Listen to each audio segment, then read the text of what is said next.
আমাদের এই পটিয়া অনেক কিছুর জন্য সমৃদ্ধ এবং প্রসিদ্ধ।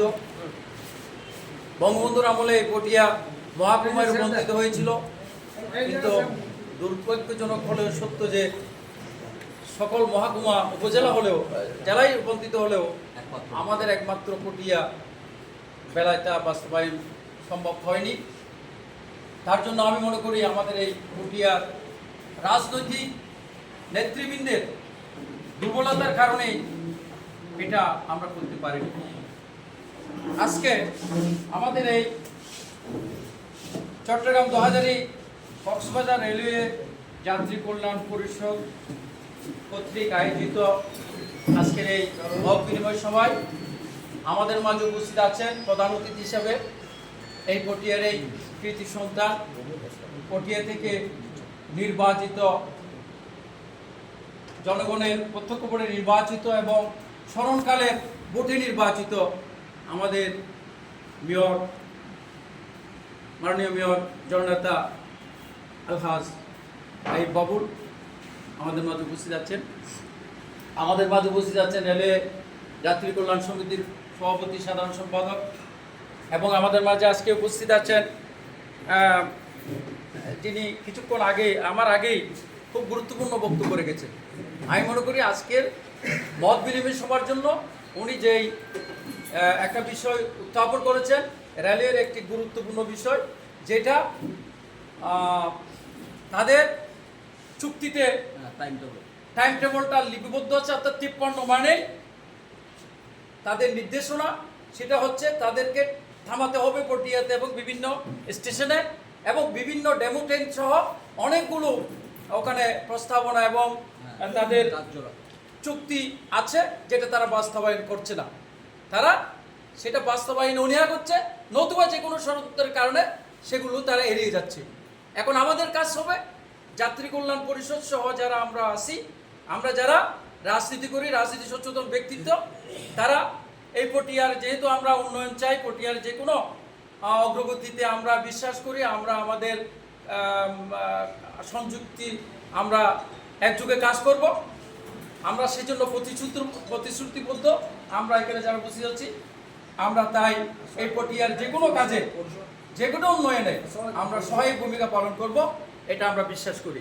তাই বলতে চাই, আজকে আমাদের যে মত বিনিময় সভা, এটার উদ্দেশ্যটা হচ্ছে আমাদের যে 53 যে টাইম টেবল, অর্থাৎ সেটা বাস্তবায়ন করলেই আমাদের যে দাবি দেওয়াগুলো সেগুলো অনায়াসে কি হয়ে যায়, বাস্তবায়ন বা পূরণ হয়ে যায়।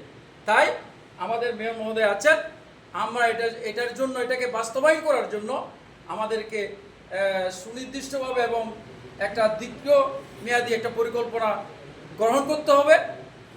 তা না করলে আমার মনে হয় তারা সহজেই এগুলো বাস্তবায়ন করবে না, কারণ এখানে অন্য কোনো ষড়যন্ত্র লিপ্ত রয়েছে বলে মনে হয়। সেটা কীরকম মনে করেন, আপনারাই বলেছেন যে ট্রেন যদি না চলে তাহলে আমাদেরকে বাধ্য হয়ে বাসে যাতায়াত করতে হবে বা অন্য কোনো যানবাহনে যাতায়াত করতে হবে।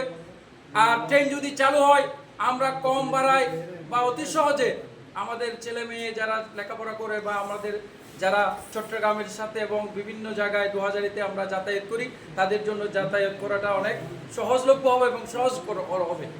সেখানে এটা যদি ট্রেন চালু হয়, তাহলে এই তারা যারা বাস যাত্রীবাহী বাস আছে এবং বিভিন্ন যানবাহনের মালিক আছে, তারা হয়তো সেখানে ক্ষতিগ্রস্ত হতে পারে।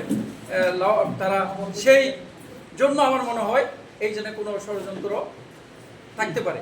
তাই আমরা ষড়যন্ত্র থাকুক আর না থাকুক, যাই হোক, আমরা সকল ষড়যন্ত্র মোকাবিলা করে আমরা আমাদের যেটা দাবি, আমাদের যেটা উদ্দেশ্য, ট্রেন চলাচল এবং ট্রেন থামানো পটিয়া এবং ২০০০ সহ সব জায়গায় এই রোডে যে ট্রেন চলাচল করে, সেগুলো আমরা যাত্রীদের সুবিধার জন্য, কল্যাণের জন্য আমরা কাজ করব।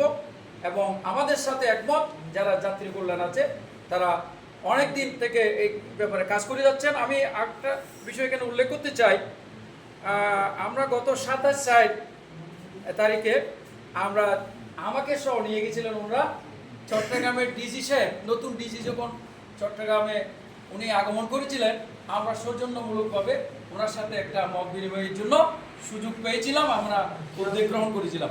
সেখানে আমাদের একটা দাবি দেওয়া সম্বলিত একটা চিঠি আমরা ওখানে স্মারকলিপি আমরা পেশ করেছিলাম।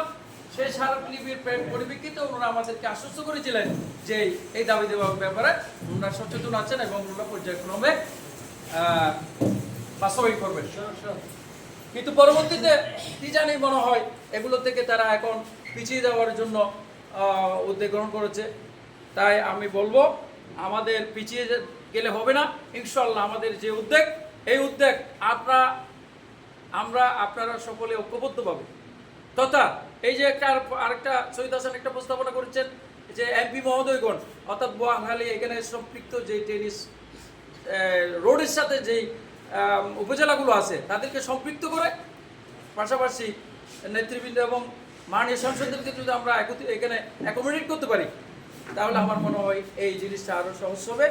যাক, কথা বাড়াবো না, সকলকে ধন্যবাদ জানিয়ে আজকের উপস্থিতির জন্য এবং যারা উদ্যোগ গ্রহণ করেছেন আবারও যাত্রী কল্যাণ সমিতি তাদের প্রতি কৃতজ্ঞতা প্রকাশ করে ধন্যবাদ জানিয়ে আমাকে বক্তব্য দেওয়ার সুযোগ প্রদান করায় আমি কৃতজ্ঞতা প্রকাশ করে আমার বক্তব্য এখানে শেষ করছি।